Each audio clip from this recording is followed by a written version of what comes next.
हरि ओम तत्सत् श्रीमते रामचंद्राय नमः। माता रामो मत्पिता रामचंद्रः, स्वामी रामो मत्सखा रामचंद्रः, सर्वस्वं मे रामचंद्रो दयालुर्नान्यं जाने नैव जाने न जाने।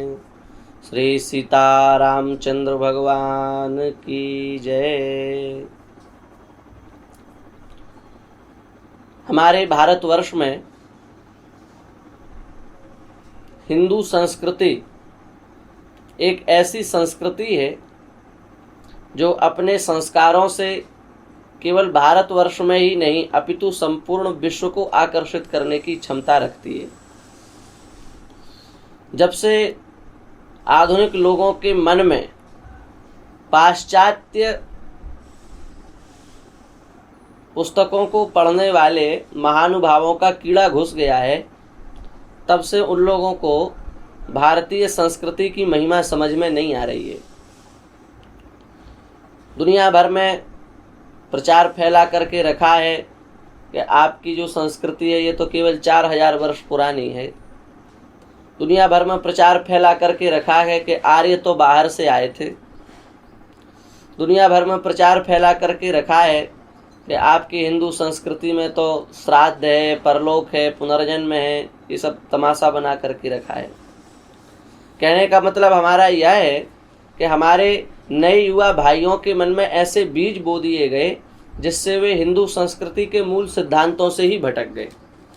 आजकल लोग हम अपने आप को हिंदू तो कहते हैं, पर यदि आपसे कोई पूछ दे कि आपके हिंदू धर्म के मौलिक स्तंभ क्या हैं, मौलिक विचार क्या हैं, मौलिक विचारधाराएं क्या हैं, आपके जो हिंदू संस्कृति है, हिंदू सभ्यता है, इसके मूल आदर्श क्या हैं, तो हमको पता नहीं है। और ये हमारे लिए बड़े दुर्भाग्य की बात है। विश्व की सबसे प्राचीन सनातन संस्कृति का निर्वहन करने वाले हम लोगों को गौरवान्वित होना चाहिए, पर हम गौरवान्वित नहीं हो रहे हैं। हम अपनी मूल विचारधाराओं को छोड़ते चले जा रहे हैं।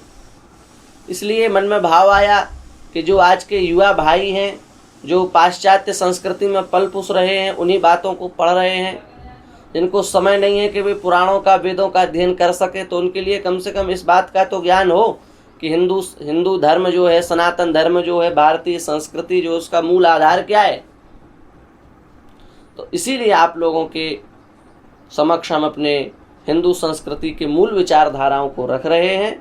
और हम तो आपसे कहेंगे कि अपनी मूल को पकड़िए। जिसका मूल समाप्त हो जाता है वो ज़्यादा दिन टिकता नहीं है।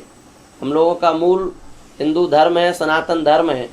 और इस बात को भी आप भूल जाइए कि आज के राजनेता अथवा अभिनेता अथवा प्रचारक लोग हिंदू संस्कृति के मूल विचारधाराओं को नष्ट करने में यदि लगे हैं तो ये नष्ट हो जाएगा। इस बात को भी आप भूल जाइए। हिंदू संस्कृति अनादिकाल से चली आ रही है और अनंत काल तक चलेगी। संसार में ऐसा अभी कोई माई का लाल तो पैदा नहीं हुआ है जो हिंदू संस्कृति को नष्ट कर सके, क्योंकि ये अनादि है, शाश्वत है, नित्य है और ये अनंत है। बीच में कितने लोगों ने प्रयास नहीं किया हिंदू संस्कृति को नष्ट करने का, पर वो खुद धूल में मिल गए, संस्कृति को नष्ट नहीं कर पाए। इसलिए जो अभी आंधी आ रही है ये सब धीरे धीरे सब ठंडी हो जाएगी। हम लोग यदि आंधी में बह गए तो फिर मरने के बाद दुर्गति हो जाएगी। इसलिए इस आंधी में मत बहिए और जो मूल विचारधाराएं हैं उन विचारधाराओं से जुड़िए।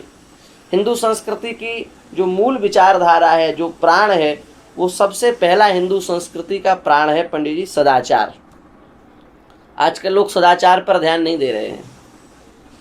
हमने देखा था कि आपने मंदिर जाने के नियम कुछ डाले, मंदिर जाने में किन किन पवित्रताओं का ध्यान रखना चाहिए। तो आपने बताया था कि सामने से किसी व्यक्ति ने हमको उत्तर भेजा है और उसमें लिखा है कि भगवान सदाचार का मर्यादा हो, ऐसा विचार भगवान नहीं करते हैं। वो तो सबरी के भी बेर खाते हैं, केवट को भी गले लगाते हैं। ये सब मूर्खतापूर्ण बातें हैं, क्योंकि आपको ये भगवान है ये किससे पता चला? शास्त्र से ही तो पता चला। आपको शास्त्र से ही तो बोध हुआ कि ये भगवान है। तो उसी शास्त्र में यदि सदाचार पालन की बात कही जा रही है तो उसको आप नहीं मानोगे। इसका मतलब मीठा मीठा गप गप और तीखा तीखा थू थू, ये कहाँ की मर्यादा है? महाभारत में कह रहे हैं कि जो सदाचार से शून्य है उसको धर्म वैसे ही छोड़ करके चला जाता है जैसे पंख आ जाने पर पक्षी घोंसला को छोड़ करके चले जाते हैं। सदाचार की कितनी महिमा है। अब कह रहे हैं कि मंदिर जाने में क्या स्नान ध्यान करने की आवश्यकता है, इसलिए नहीं, ये कहीं ना कहीं हम हिंदू संस्कृति से दूर हुए, मूल विचारधाराओं से दूर हुए, उसका ये परिणाम है। यदि हम मूल विचारधाराओं का त्याग नहीं करते तो हमारे मन में ये घृणित भावना नहीं आती। हिंदू संस्कृति का प्रथम मूल अंग है सदाचार। जिसके जीवन में सदाचार नहीं है वो हिंदू कहलाने का अधिकारी नहीं है। सदाचार ये हिंदू संस्कृति का प्रथम अंग है। दूसरा हिंदू संस्कृति का मुख्य अंग है सद्विचार। सदाचार तो हो पर सदाचार के साथ विचार भी पवित्र हो, क्योंकि जब तक विचारों में पवित्रता नहीं आएगी तब तक आचार भी हमारा उतना पवित्र नहीं होगा। ये बिना स्नान करके भी मंदिर जा सकते हैं, ये जो बात कही है ये विचारधारा से अपवित्र व्यक्ति की धारणा है। विचारधारा अपवित्र है, विचारधारा अपवित्र होने के कारण वैसा आचरण कर रहा है वो, वैसे आचरण की बात कर रहा है वो। इसलिए हिंदू संस्कृति का जो दूसरा मूल अंग है वो है सद्विचार। पहला अंग है सदाचार, दूसरा अंग है सद्विचार, और तीसरा अंग है वर्ण धर्म, जिसका आजकल लोग त्याग करते जा रहे हैं। अरे क्या होता है, किसी से भी विवाह कर लो, कुछ भी कर लो, कैसे भी पुत्र उत्पन्न कर लो, किसी से भी कुछ भी करवा लो, ये सब जो चल रहा है ना, ये सब हिंदू संस्कृति के मूल सिद्धांतों पर कुठाराघात हो रहा है। हिंदू संस्कृति का तीसरा जो मुख्य अंग है वो है वर्ण धर्म। 4 वर्ण हैं, ब्राह्मण, क्षत्रिय, वैश्य, शूद्र। सबके अलग अलग कर्म है, सबके अलग अलग कर्तव्य हैं। भगवान ने सब कुछ स्पष्ट किया है, और लोग उसको मानते ही नहीं। लोग कहते हैं वर्ण धर्म को मिटा दो, सब लोग मिल करके रहो। अरे वर्ण धर्म की जो मर्यादा है, ये मर्यादा हमारे यहाँ अनादिकाल से, इसलिए हम लोगों की संस्कृति लाखों साल में नष्ट नहीं हुई। यदि ये सब सिद्धांत मिटा दिए जाते तो कब के हम लोग मिट्टी में मिल जाते। अब आप बताओ, झाड़ू लगानी पड़ेगी कि नहीं लगानी पड़ेगी? नाली साफ करना पड़ेगा कि नहीं करना पड़ेगा? किसी न किसी को तो करना पड़ेगा। मान लो आप कहते हैं कि वो नहीं करेंगे तो हम करेंगे, दूसरा करेगा, किसी न किसी को तो करना पड़ेगा ना। तो यदि ऐसी स्थिति में हम व्यवस्थित उस काम को यदि कर रहे हैं तो इसमें क्या आपत्ति है? दूसरा आप कह रहे हैं कि कर्म से जाति को मानिए, जन्म से जाति को मत मानिए। तो कर्म से तो आपकी दिन भर में 20 जाति बदल जाएगी। जब आप शौच में जाएंगे, मलद्वार को साफ करेंगे तो आप शूद्र हैं। जब आपको कोई मारेगा, आप उसका विरोध करेंगे तो आप क्षत्रिय हैं। फिर आप बनियागिरी वाली बात करेंगे तो आप वैश्य हैं, और कुछ पुस्तक पढ़ने बैठ जाएंगे तो आप ब्राह्मण हैं। तो आप दिन भर में कितने वर्ण बदलिएगा आपने, बताइए?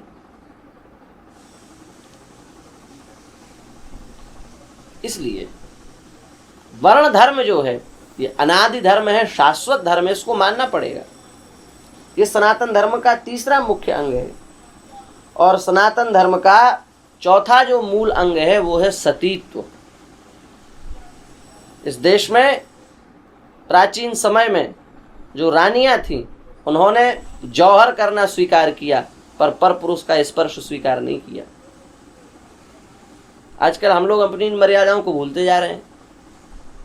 जिसके मन में जैसा आ रहा है वो वैसा कर रहा है। इसलिए हमने पहले आशंकित किया कि आंधी में मत बहिए, ये आंधी चल रही है, इसमें मत उड़िए, ये कुछ दिन में ठंडी हो जाएगी, लेकिन फिर जब हिसाब किताब होगा तो परिणाम बहुत भयंकर आएगा। सती स्त्री भारत देश का मूल अंग है, भारतीय संस्कृति का मूल अंग है। सती स्त्री से इस देश की शोभा है, और सतियां समाप्त होती जा रही हैं। हम ये तो नहीं कह सकते कि निर्मूल हैं, क्योंकि बीज तो कहीं ना कहीं रहता है, पर प्रायः दृष्टि में नहीं आती हैं। बड़ी विचित्र स्थिति है। 5वां सनातन धर्म का जो मूल अंग है वो है आश्रम धर्म। ब्रह्मचर्य आश्रम, गृहस्थ आश्रम, वानप्रस्थ आश्रम और संन्यास आश्रम। ब्रह्मचर्य में शास्त्र की शिक्षा, गृहस्थ में दान करते हुए और भोग करते हुए धर्म में लगना, वानप्रस्थ में फिर सब छोड़ करके भगवान में लग जाना, और संन्यास आश्रम में जाकर के समस्त क्रियाकलापों से मुक्त होकर के भगवत प्राप्ति कर लेना। ये हमारे यहाँ का मुख्य 5वां अंग है, मूल जड़ है।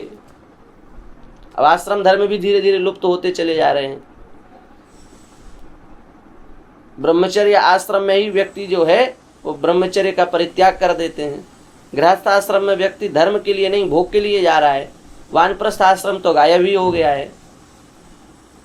और फिर संन्यास आश्रम तो आप देख ही रहे हैं किस स्थिति में ये।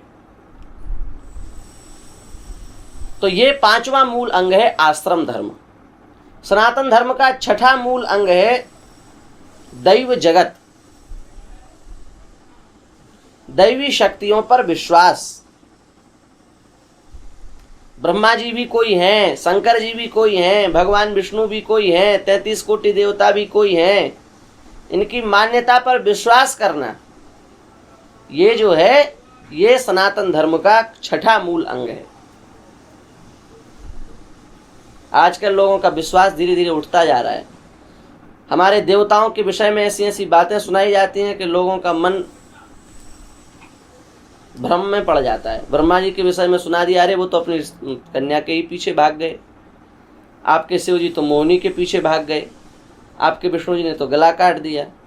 ऐसी बातें सुना दी जाती हैं तो हम लोगों की आस्था हट जाती है। सनातन धर्म का मूल अंग है दैव जगत में आस्था, दैवीय जगत में विश्वास करना। ये सनातन धर्म का 6ठा मूल अंग है। सनातन धर्म का जो 7वां मूल अंग है वो है दैवी शक्तियों पर विश्वास। दैवी शक्तियों पर धीरे धीरे हमारा विश्वास कम होता जा रहा है। दैवी शक्तियों पर विश्वास, भगवान पर दृढ़ विश्वास करना, भगवान का दृढ़ भरोसा करना, ये बहुत विशेष बात है। दैवीय शक्तियों पर विश्वास करना चाहिए। हम लोगों की दैवी शक्तियों से विश्वास कम होता जा रहा है। 8वां सनातन धर्म का जो मूल अंग है वो है भक्ति, भगवान के भजन में लग जाना। वो किसी भी प्रकार से हम जा सकते हैं, योग की दृष्टि से भी जा सकते हैं, ज्ञान की परंपरा से भी जा सकते हैं, हठ योग, नाद योग, लय योग, बिंदु योग, किसी भी प्रकार से बढ़िए। पर 8वां जो अंग है वो है भगवान में प्रेम हो जाना। और सनातन धर्म का 9वां जो मूल है वो है भगवान के जो प्रतिमाएं हैं उनमें हमारी आस्था रहना। जो भगवान के विग्रह हैं उनको विग्रह नहीं समझना, उनको साक्षात भगवान ही समझना है। इस सनातन धर्म का 9वां मूल अंग है। आजकल नास्तिकवाद यही तो कहता है, अरे क्या होता है मंदिर में वही पत्थर तो बैठा है, भगवान थोड़े, वो तो पत्थर है, पत्थर को माला पहना करके रखी है लोगों ने। कितना गलत विचार है, कितना दूषित विचार है। इसकी हमारे यहाँ तो कहा गया कि कण कण में परमात्मा है। फिर लोग यही तर्क देते हैं कण कण में है तो मूर्ति की क्या आवश्यकता है, आपका परमात्मा तो कण कण में है। तो हम उससे कहेंगे कि हवा तो सब जगह है, पंखा चलाने की क्या आवश्यकता है। हवा है, लो एसी में क्यों रहते हो, क्यों कूलर चलाते हो। पानी तो सब जगह है, फिर क्यों आरओ का जाके पीते हो, जहाँ खड़े हो वहीं पानी खोदो पियो। ऐसी परमात्मा सब जगह है और उसके हम उसके प्रति अपनी आस्था व्यक्त कर सके, उसका हमारा एक स्थान है मंदिर। आपको क्या समस्या है उससे। सनातन धर्म का जो 10वां मूल अंग है वो है शुद्धाशुद्ध स्पर्शास्पर्श। किसका स्पर्श करना है, किसका स्पर्श नहीं करना है। इसको लोग कहते हैं कि छुआछूत की बीमारी फैला रखी है हिंदू समाज में। बहुत सारे लोग इस बात से कट रहे हैं हिंदू धर्म से, बोले आपके यहाँ छुआछूत है। अरे तुम अपनी स्थूल बुद्धि से इसकी सूक्ष्मता को कैसे पकड़ोगे। ये आपको यह जो शरीर दिख रहा है, ये शरीर 5 कोशों से आच्छादित है। ये जो जीवात्मा है इसके अंदर ये 5 कोशों से आच्छादित है। अन्नमय कोश, प्राणमय कोश, मनोमय कोश, विज्ञानमय कोश, आनंदमय कोश। इन कोशों के भीतर आत्म तत्व रहता है। क्या कभी आप इन कोशों तक पहुंच पाए। और इन कोशों की शुद्धि किस प्रकार से रखी जाएगी इस तक आप पहुंच पाए? हम इस पर कभी स्वतंत्र बोलेंगे कि इन पांचों कोशों में कौन कौन सा दोष रहता है, उन दोषों की शुद्धि किन किन प्रकार से होती है, किस प्रकार से फिर आत्म तत्व निर्मल होता है। लेकिन मोटी दृष्टि से आप यही समझ लो कि जब तक इन 5 प्रकार के कोशों में शुद्धि नहीं होगी तब तक आत्म तत्व कभी प्रकाशित नहीं हो सकता। और इन 5 प्रकार के तत्वों की शुद्धि तब तक नहीं होगी जब तक हम स्पर्शास्पर्श का विवेक नहीं रखेंगे।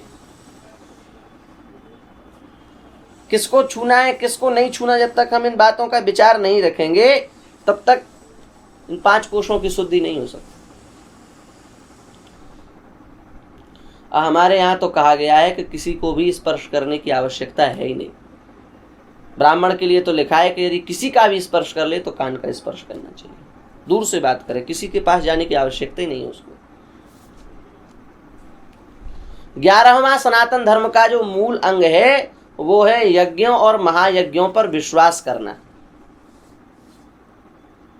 यज्ञों और महायज्ञों पर विश्वास करना, ये नहीं कि हवन करने से क्या होगा, धुएं से क्या हो जाएगा, ऐसी बात नहीं। यज्ञो वही विष्णु, यज्ञ साक्षात भगवान विष्णु का स्वरूप है, उसके प्रति हमारे मन में आस्था रहनी चाहिए। अब वो यज्ञ चाहे किसी भी प्रकार का हो, चाहे देवोद्देश्यक हो चाहे पितरोद्देश्यक हो, पितृनिमित्तक हो चाहे देव निमित्तक हो, यज्ञ पर विश्वास करना। 12वां सनातन धर्म का मूल अंग है वेद, और वेद से संबंधित जो शास्त्र उनमें आदर बुद्धि रखना। अब कुछ लोग कहते हैं हम सनातनी हैं, वेद को तो मानते हैं लेकिन औरों को किसी को नहीं मानते। ना तो वो पुराण मानने तैयार हैं, ना वो उपपुराण मानने के लिए तैयार हैं, ना वो रामचरितमानस मानने तैयार हैं, ना वो राम जी को भगवान मानने तैयार हैं। और हम तो वेद को मानते हैं भैया, अच्छे वेदाचार्य हैं आप। अरे भाई आप भगवान को नहीं मानते तो क्या, राम जी को भगवान नहीं मानते तो फिर क्या मानते हैं आप? क्या आपने वेदों का अध्ययन किया है? हम वेदों में कृष्ण लीला दिखा सकते हैं आपको, वेदों में राम लीला दिखा सकते हैं, तो क्या है? वेद और पुराण स्मृति षडंग इनमें जिसकी आस्था है वो हिंदू है। 13वां मुख्य जो अंग है हमारे यहाँ वो है कर्म, कर्म का बीज और उसका संस्कार, इनमें श्रद्धा रखना। हमने जो पूर्व जन्म में कर्म किए उस कर्म का जो बीज था, उस बीज के अनुसार जो संस्कार बने, उस संस्कार के अनुसार हमें ये जन्म मिला है। अभी हम एक महाशय का सुन रहे थे, वो कहते हैं चातुर्वर्ण्यम मया सृष्टम गुण कर्म विभागशः। गीता का प्रमाण देते हुए कहते हैं कि भगवान के ने गुण और कर्म के अनुसार चातुर्वर्ण की सृष्टि की है। इसलिए जैसे जिसके गुण जैसे जिसके कर्म उसका वैसा वर्ण। कोई ब्राह्मण है और खराब कर्म कर रहा है तो वो शूद्र है, कोई शूद्र है अच्छे कर्म कर रहा है तो वो ब्राह्मण है।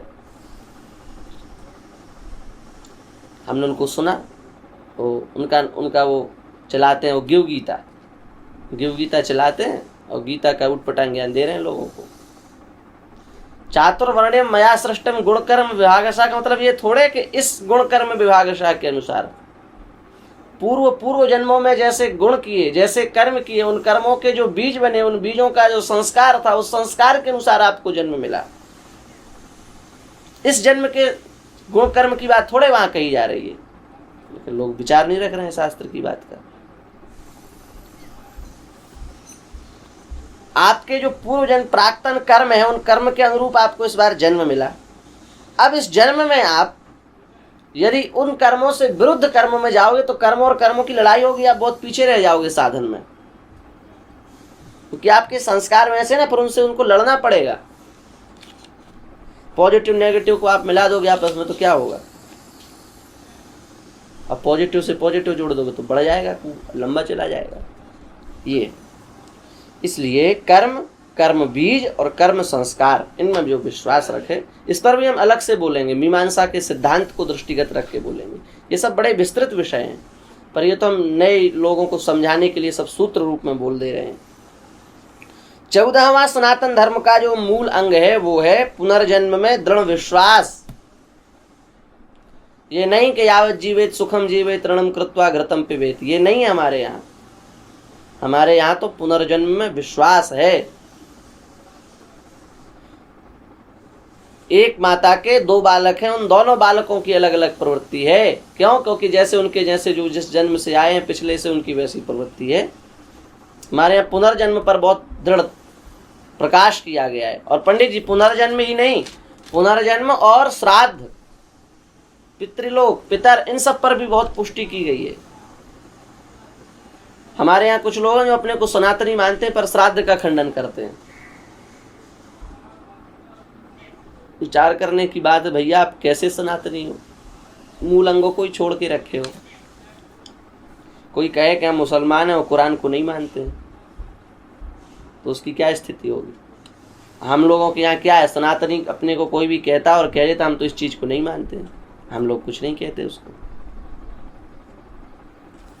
सब अपने मन मर्जी कर रहे हैं। 5वां हमारे यहाँ है, 15वां जो हमारे यहाँ सनातन धर्म का अंग है वो है पूजा पद्धति। चाहे वो सगुण साकार भगवान की हो, चाहे निर्गुण निराकार भगवान की हो, किसी भी प्रकार से हो, हमारी उपास्य में निष्ठा, ये 15वां मूल अंग है। और 16वां जो मूल अंग है, अंतिम जो मूल अंग है सनातन धर्म का, वो है भगवान की प्राप्ति। लक्ष्य है पूरे सनातन धर्म का, ये सार है।